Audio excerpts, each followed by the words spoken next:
Breaking news, mga kababayan. Nako, nakakagulat, nakakagimbal ito. Dating Department of National Defense, Chief ng AFP, nagsalita na po.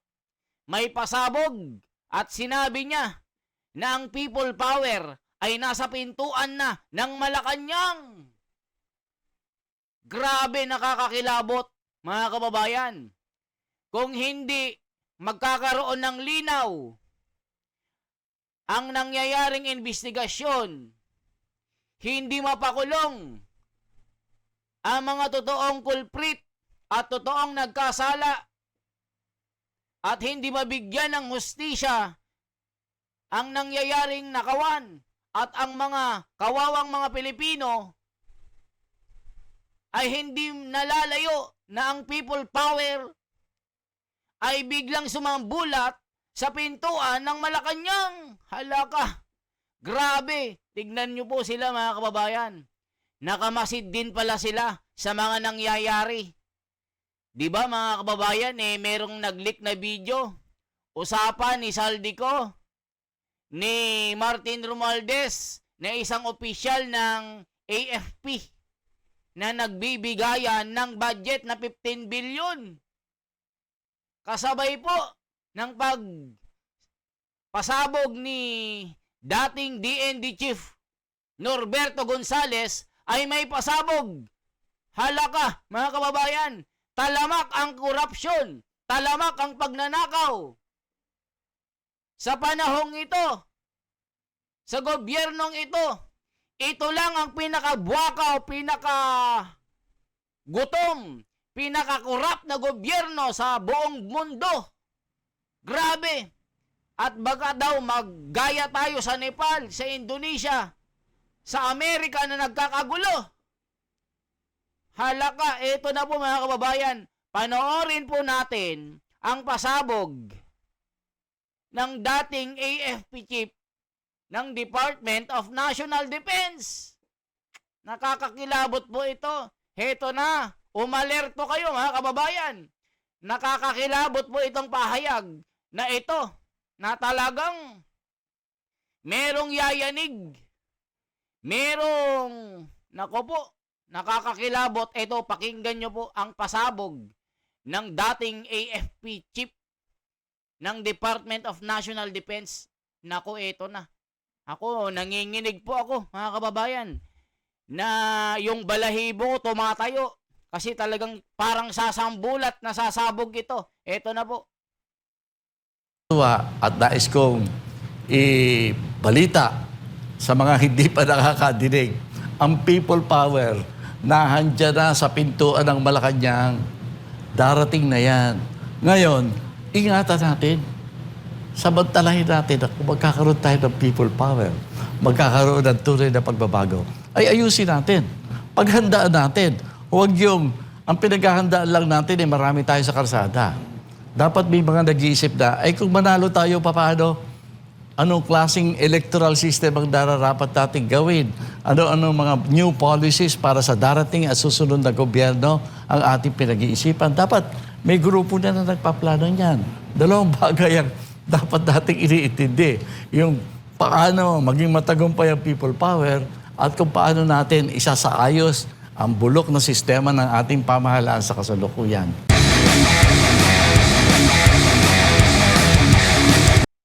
Ayan, mga kababayan, napakatindi ng pasabog na ito. Mukhang may pasabog na hindi natin alam na gumagalaw para labanan ang korupsyon na ito. Tumigil ang kahayupan ng mga politiko na nagnanakaw, naghahaman sa pera. Grabe, galit na galit. Alam nyo, mga kababayan, kanina nagpagawa ako ng sasakyan. Ay, pati yung mekaniko, galit na galit. Kung pwede lang daw mangpakulam ng politiko, gagawin na niya. Nagpagupit naman ako sa salon. Ay, pati yung manicurista, galit na galit po. Kung pwede lang daw ipakulam ang mga politikong ito, ginawa na niya. Grabe. Napakatindi ng galit ng tao ngayon. Lahat po, pati magbubuko, magsasantol, maggugulay sa palengke. Usapan, korupsyon. Grabe talaga. Napakatindi ng korupsyon ngayon.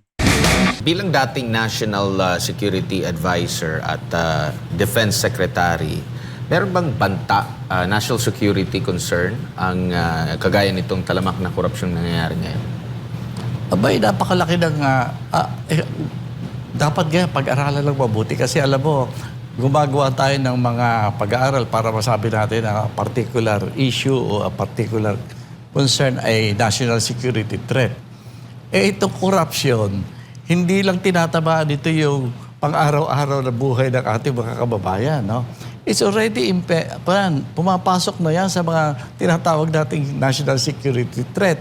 Kasi kung titignan mo yung distribution ng budget natin, kung bisa din mas malaki yung budget ng mga walang kwentang agency, i-compare mo sa, kunyari, sa ating intelligence community, sa ating pagpapamodernize ng ating armed forces. O, tignan mo ang mga budget. Dapat ine-examine natin yan. Bakit nakakalabang pa yung mga walang kwentang ahensya doon sa mga talagang mga ahensya na nagbabantay ng ating seguridad? Opo, at kumbaga, ang puna pa nga ng ilang mga kritiko, masyado tayong matapang labang sa China, pero yung sa military natin, laging nababawasan yung para sa modernization. Itong recent lamang na pagdinig sa Defense Department, meron na naman na senador ang nagsasabi na siya na dismayado dahil bumababa na naman yung para sa modernization. Nakita niya na kung itong nalustay na pera or napunta lang sa korupsyon na pera, na modernize na sana yung ating military na pwedeng kumbaga pang palaman doon sa tapang natin, lalo na doon sa kahandaan natin kung sakaling magkaroon ng sumiklab, lalo na sa sigulot dyan sa bahagi ng West Philippine Sea. Talaga naman. Kaya nga dapat pag-isip-isipan na natin. No? Kasi hindi higpitan natin yung pagtungo ng budget doon sa mga dapat puntahan. No? O, kita nyo mga kababayan, itong budget ng AFP, may budget naman pero nakukurap. Nakita nyo naman, akala natin, modernize na ang armas, ang AFP, huli pa rin. Kung ikukumpara natin sa Korea, sa Japan, China, mga karag-karag pa din ang mga kanyon. Armalite pa rin ang gamit. Yung kalaban, machine gun na. AK-49. Yung mga gamit ng mga sundalo natin, mga 5-star na paputok. Debomba pa na paltik. Paano matatakot ang Chinese dyan? Puro paltik-paltik ang armas. Di ba mga kababayan? Baka hindi matakot yung yung gagamba pagka pumutok put. Ganun lang ang paputok put. Parang utot na mabaho Mga kababayan, kinokorap talamak din ang corruption dyan Mga kababayan ko, ano sa tingin nyo, may corruption sa AFP sa army? Kaya nga tahimik daw sila kasi natapalan daw. Yan ang sinasabi ng mga tao. Yari na. Nagkakabulgaran. Lalo na sa matters of national security. Kaya nga nasabi ko earlier, mukhang mas malaki pa yung budget doon para lang maproteksyonan na manatili sa puder ang ilang mga leader ng ating bansa. Mas binabawasan yung mga essentials, no? Katulad ng modernization of our armed forces. No? Monday has helped us be much more effective. Kita nyo po mga kababayan, di ba? Paano matatakot yung mga Chinese dyan sa West Philippine Sea? Yung barko natin ang liliit. Mga kababayan, akala ba natin modernize na? Yung pala, hindi pa. Ba't ang liliit na mga barko natin? Ba't parang bangka pa din na di baterya? Ba't ang lalaki na mga barko de gera ng China? Ba't hindi tayo magpagawa? Kasi nga, kinukurap din. Kaya tahimik daw na sapalan din ng pera. Hala ka, mga kababayan. Ano na mangyayari sa bansang pandesal na ito? Puro korupsyon. Kaya nga si Norberto Gonzales galit na galit din. 'Di ba, mga kababayan? Ano masasabi nyo dito? Ito pa, mga pasabog niya. Naku po, mga kababayan, galit na rin siya sa mga nangyayaring ito. Sa kasalukuyan, kung titignan mo, sa buong daigdig, ha, yung mga bansa na hindi basta-basta pumapayag sa giyera, committed sa peace. And yet, they are increasing their budget for their armed forces in a very dramatic manner. Ang taas ngayon ng kanilang mga budget allocated for yung kanilang sariling pagtatanggol ng kanilang sovereignty. Dito sa atin, medyo palagay ko, bagaman may mga magaganda ng indication, kinukuripot pa rin hanggang ngayon. Opo. Sa ganitong mga panahon, nabubulgar yung korupsyon, yung sistematikong pamamaraan, paano manakaw ang pera ng bayan, grabing parang sindikato no kung may tuturing kasi doon pala sa pera na inilaan para sa certain project, marami na pala, nadidivide na pala sa lahat para walang magsalita, no? Kumbaga, naging sistematiko, naging sindikato na yung dating. Heto pat sinabayan pa tayo ng mga kalamidad, no? Mga natural calamities na nagiging hamon. So, anong nakikita nyo pong lesson na dapat malaman ng mga botante, ng mga Pilipino sa mga ganitong sitwasyon? Parang na-expose yung mga leader natin kung nandun ba yung kanilang kakayanan, like kagaya dito sa problema sa korupsyon, problema sa kriminalidad, kasi marami na naman tayong nakikitang broad daylight na naman na krimen dito sa pag-handle ng yung tawag nito, pag-handle dito sa epekto ng kalamidad po, Secretary. Alam mo, masaklap dyan. Dito sa biglang nangyari na na-expose na kayo mga inilahad mo na sistema ng korupsyon sa Pilipinas, mulat na mulat ang taong bayan. Ramdam na ramdam nila, alam nila yan. Kung magbubutuhan, sa tingin ko mga kababayan natin, buboto ng tama. Kung hindi dadayain. Yun ang problema natin. Kaya ang sinasabi, bakit ako nagsasabi ng resign all?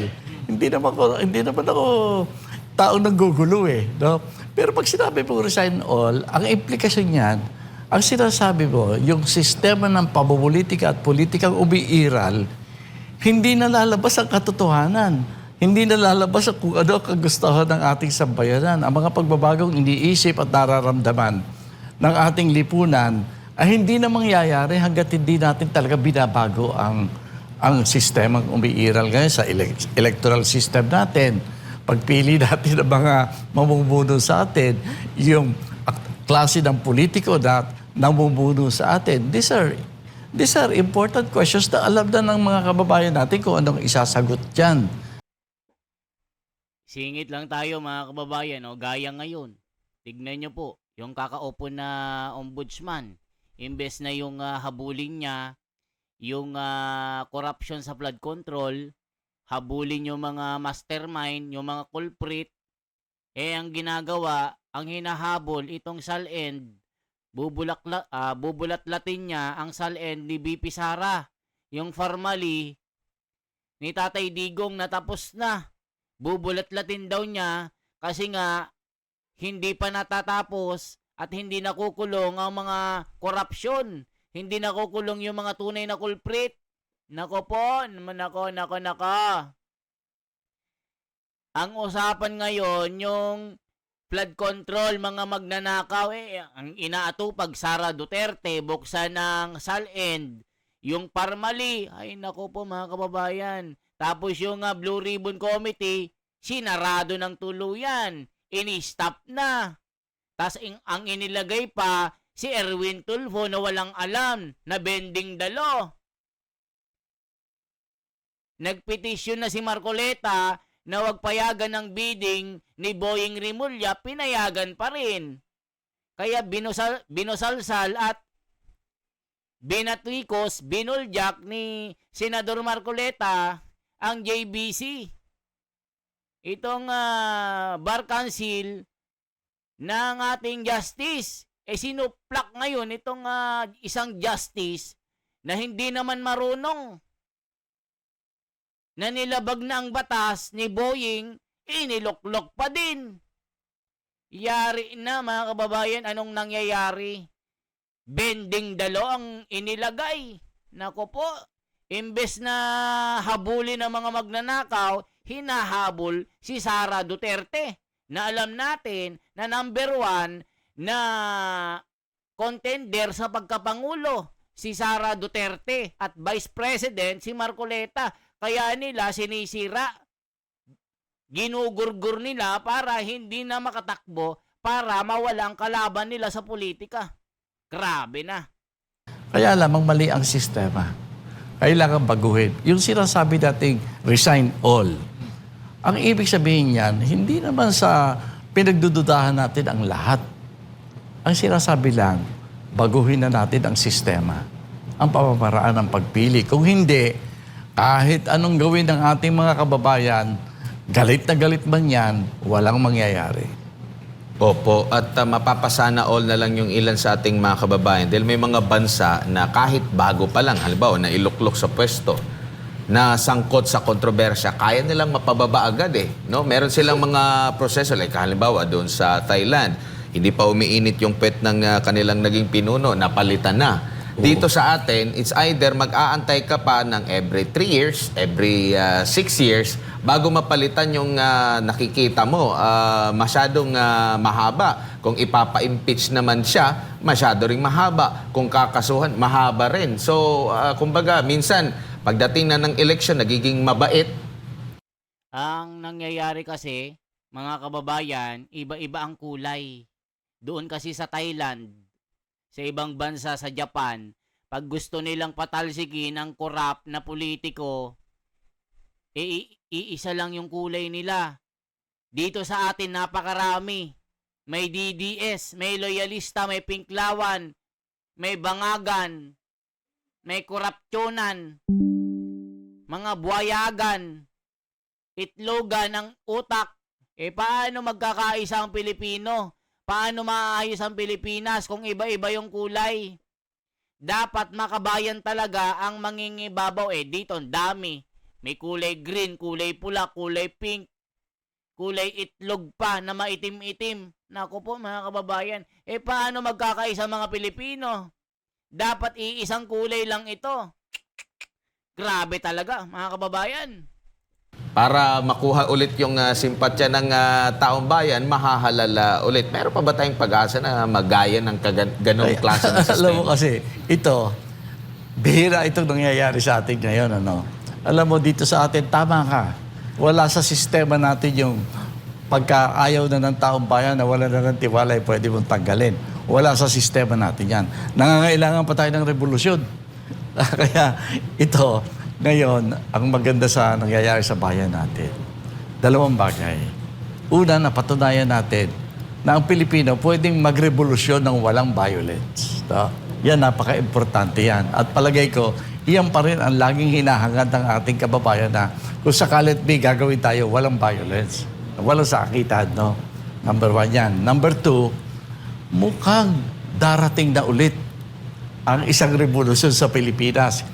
Alam mo, ang revolusyon o kaya yung tinatawag nating people power, yan ang form ng ating revolusyon eh.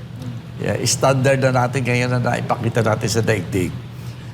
Dumarating na yan nang walang nakakapigil. Hindi pwedeng pigilin niya kasi nagbubuhat na yan sa puso at damdamin ng ating mga kababayan. Kapag nabuo yung tinatawag na national sentiment, kahit sa ang panig ng daigdig, national sentiment means that the entire nation. New McCafe Sea Salt Caramel. Nako, mga kababayan, nakakakilabot ito. Talagang nalalapit na ang revolusyon. Pag-aaklas ng mga Pilipino. Dahil po sa nangyayaring korupsyon na ito, nakakagigil mga kababayan. Nag-grocery po ako. Pumunta ako sa isang mall, mga kababayan. Yung isang lola, galit na galit. Ang mamahal daw ng bilihin. pinagbuntungan ang mga korap na buhaya. Pumunta naman ako sa terminal. Habang nagchichismisan, nagmamaritisan ng mga driver, galit na galit sa korupsyon, mga kababayan. Pwede lang daw manampal, manuntok, gagawin, pero bawal sa batas. Pumunta naman ako sa palengke, habang nagkukuto si Lola. Nako po mga kababayan, galit na galit sa korap. Galit na galit doon sa buhaya na mayabang na mataba. Galit na galit na. Doon naman sa mga kababayan, sa bus naman, pumunta ako. Nako, pati yung driver, asa kayong pasahero niyang balo, na hanggang ngayon di nagkakajowa. Nako po, galit na galit. Pinagbuntungan yung yung bagong upong ombudsman, yung bagong acting na Blue Ribbon Committee Chairman. Nako po, ang bobobo daw. Mga kababayan, nakakatawa. Ay nako, mga kababayan ko. Ito na sinasabi natin. Nagkaletse-letse na kung sino-sino nang nakaupo. Kaya nababalik ang batas. Kaya ngayon, nagkaka-sirko-sirko ang ating sitwasyon sa Pilipinas. Nako po, mga kababayan, nakakagigil. Kahit sino manggigigil talaga dito. Ito pa po ang pasabog. Kikilos na. Magpapakita na ng kanilang damdamin publicly. Yan ang people power, no? Ako, natutuwa at nais kong ibalita sa mga hindi pa nakakadinig. Ang people power na handyan na sa pintuan ng Malacanang, darating na yan. Ngayon, ingatan natin. Samantalahin natin na kung magkakaroon tayo ng people power, magkakaroon ng tunay na pagbabago, ay ayusin natin. Paghandaan natin. Huwag yung, ang pinaghahandaan lang natin marami tayo sa kalsada. Dapat may mga nag-iisip na, kung manalo tayo, paano? Anong klaseng electoral system ang dararapat natin gawin? Nako mga kababayan, kung maluklok lang si Marcoleta at Sara Duterte, babalik sa dating tindig, dating lakas, dating payapang Pilipinas. Babalik ang tiwala ng taong bayan pag si Marcoleta at si Sara ay maibalik. Kung hahawakan ng mga korap, hahawakan ng mga buhaya ang Pilipinas, wala na. Lalong magkaka-people power dito. Yari na mga kababayan, nakakagimbal itong pahayag ni dating DND Chief Norberto Gonzales, mga kababayan. Ano mga new policies para sa darating at susunod na gobyerno ang ating pinag-iisipan. Dapat may grupo na nagpaplano niyan. Dalawang bagay ang dapat nating iniintindi. Yung paano maging matagumpay ang people power at kung paano natin isasaayos ang bulok na sistema ng ating pamahalaan sa kasalukuyan. Opo. Dapat niyang pinaplano na ngayon pa lang. Sa mga ganap po ngayon, Secretary, yung panawagan na magkaroon tayo ng pagbabago ng ating konstitusyon, napapanahon na ba? Kasi nabubuksan lagi itong mga issue nito every time na meron tayong problemang kinakaharap, may nakikita kumbaga parang butas or parang medyo mahina ito, palalakasin natin. Pero still, kasi parang masyado ng divisive yung pangyayari. No?